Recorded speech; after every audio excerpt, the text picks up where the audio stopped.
Hello there. My name is Emily Good, and I am talking about my February TBR. I completely failed with my January TBR. I made it too many nonfiction books, not enough books that I was like really excited to read. So this month I've learned my lesson and I'm doing it a little bit differently. I am a mom of two. I stay at home. I read when I can, but I recently found my spark again with reading, so I find myself prioritizing it more. So I hope that this is a good reading month. I did just get back from Florida. We went on vacation. It was lovely to go to the sunny state of Florida. And now I'm back and I'm ready to read. So let me just get right into it. Okay, so this is overly ambitious. I am going to be totally realistic with myself, but so don't don't expect much from this, but I'm going to try. First things first, this is Island by, is it Aldous Huxley? So this is Aldous Huxley's final novel. He's also the author who wrote Brave New World, which I have never read. I am thinking about reading it and then making a video like comparing the two different novels, because this is, if I understand what Brave New World is, it's kind of like a more pessimistic way that the world could be, whereas Island is a very positive, enlightened way to look at the world. I have already started it. I did start it later in January. I'm about 100 pages in. So what do you do when you start, if you are doing booktube, what do you do when you like start a book in 1 month and you don't finish it? Do you count it towards the month where you're going to finish it, or do you count it in the month that you started it? I guess I'm going to consider it to be my February books that I've read, because I know that I'm going to finish it. I am enjoying it a lot. If you want to know what it's about, it is, so Paula is this island, and they do things a completely different way. I am going to make a video more so talking about the details, because I've been taking lots of notes because it's just so important. It's such an important book to me, and I really, really love it, and I really want to learn from it and get a lot from it, and I want more people to read it. I don't hear it being spoken about a lot, and I would really like for there to be a good conversation about this book, because I do feel like it's very important. So I'm going to take it upon myself to do it. But yeah, so Paula is this island that has a different way of living. It's basically an oasis. It is, everybody there is happy. Everybody there is living in the present. Everybody, like for instance, like there's a woman whose husband passed away a few months ago or something. And of course she's missing him, but like it's beautiful the way that Huxley has allowed thoughts to come back to the present, how important it is to live in the present. I am a yoga instructor, so I am constantly trying to bring myself back to the present. I fail a lot, but through this book, I feel like I am learning more about yoga than in my yoga training, possibly. That's all I'm going to say about it right now, because it's already over 4 minutes into this video and I'm still talking about my first book, but I love this book. This is my second time reading it, and I'm getting a lot from it, and I have so many notes on it, and I'm very excited to make a video just about this book. So yeah, I'm excited to finish that. here's one that I'm excited about. I just joined, I think it's called Reading Between the Lines Facebook group. It's like a book club. I've been friends with this author on Facebook, Gage Greenwood, for a few months now, and I actually have a signed copy of the book. I ordered it from him, and he wrote me a little note in there, and yeah, okay, so yeah, I got this he signed this on December 10th.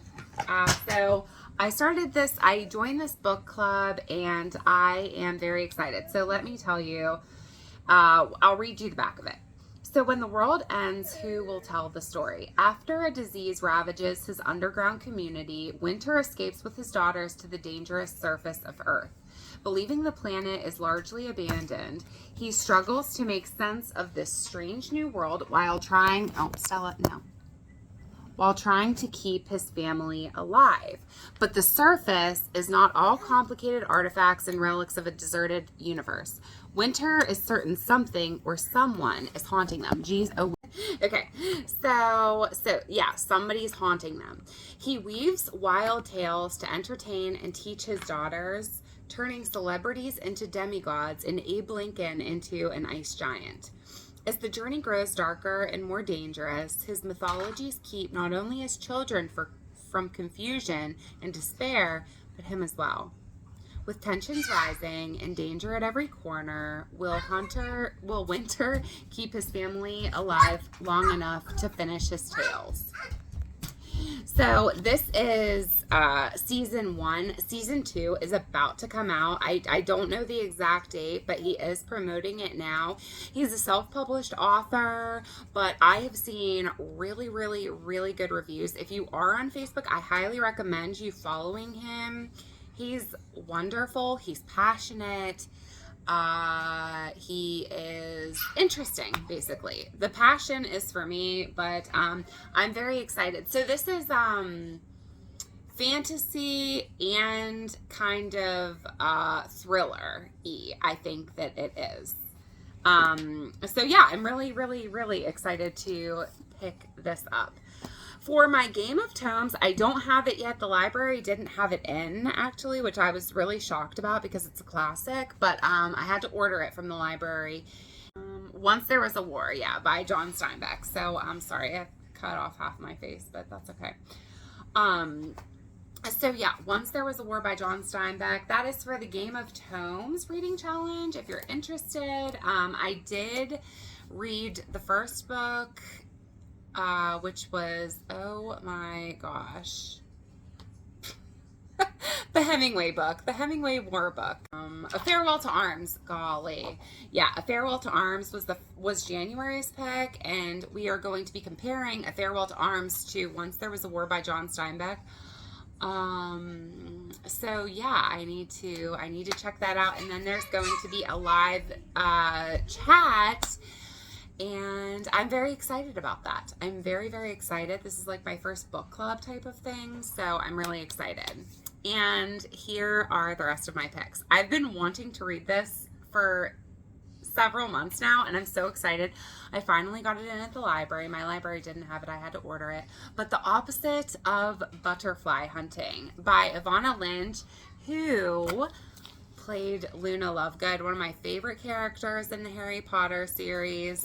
I'm really, really, really excited about this. I love memoirs, and I love her, so I'm thinking that I will read this very quickly in the month, I'm pretty sure. So yeah, I'm excited about that. So those are the 4 that I'm definitely hoping to get through. And then these other 3, they will be pushed off till the end, I think, but I've heard good things about at least the first 2. So The Stationery Shop by Marhan Kamali. I don't really honestly know what it's about. It illuminates how love is experienced over time and influenced by the fingerprints of others. I've seen this on, again, on Facebook. Like, lots of people have recommended this as like their favorite book of all time. So I am excited to get to it. I would like to get to it. It seems kind of short.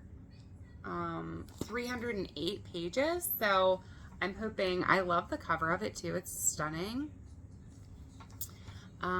So yeah, okay. Here's another one, The Great Believer. So I started listening to this on Libby, and I don't know what's happened with me, but I used to listen to audiobooks all the time.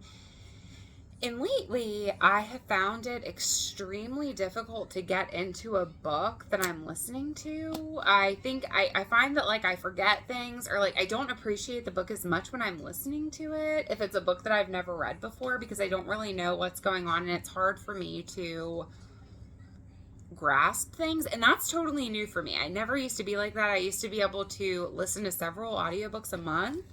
But I started listening to this. I got it on Libby, the free library app. If you don't have it, I suggest you get it. But yeah, I started listening to this, and I know it's a good book. Again, this is like the same as Stationery Shop, that lots of people love this book. But I wasn't getting it. So I requested to borrow it from the library, and it just came in. So The Great Believers by Rebecca Mackay. So yeah, that's another one. And okay. Again, I am a yoga instructor, so I read lots of things about like being peaceful and nonviolence and hello. Okay, so that's kind of where this is. It's huge. Gandhi, The Years That Changed the World. Apparently it was from 1914 to 1948. I know nothing about Gandhi. I will just be honest with you. I feel like he's very important. But honestly, like, I read the insert of this here. I saw it at the library. This is like one of those random books that I just picked up at the library because I thought that I might like to read it. And I picked it up, and it's huge. And, I read the insert of it, and I was like, I need to learn more about this fellow. I really do. So yeah, I'm really excited about this. It opens in July 1914 as Mohandas Gandhi leaves South Africa to return to India. Over the next 3 decades, Gandhi's daily life would be given over to the epic struggle to deliver India from British rule, to forge harmonious relations between India's Hindus and Muslims, to end the pernicious practice of untouchability, and to nurture India's economic and moral self-reliance. I'm not going to read the whole thing because my almost 1-year-old is here and is not going to allow it, simply. But I don't know if I'll read it from beginning to end, but I do plan on taking some time this month to really look at it and learn a thing or two. I would like to learn a thing or two. So yeah, I may read it beginning to end, or I may not. Who knows? So yeah, that is my TBR. If you watched till the end, thank you so much. Okay, I'm done. Hey, thank you so much for watching. I really appreciate it. Thank you so much for the comments, for the likes, for the subscribes. I love the booktube community. I love the fact that there is a place on the internet solely designated for talking about books. I am very grateful for that, and I'm grateful to you for being here, and I hope that you're taking care. I will see you next time. Bye.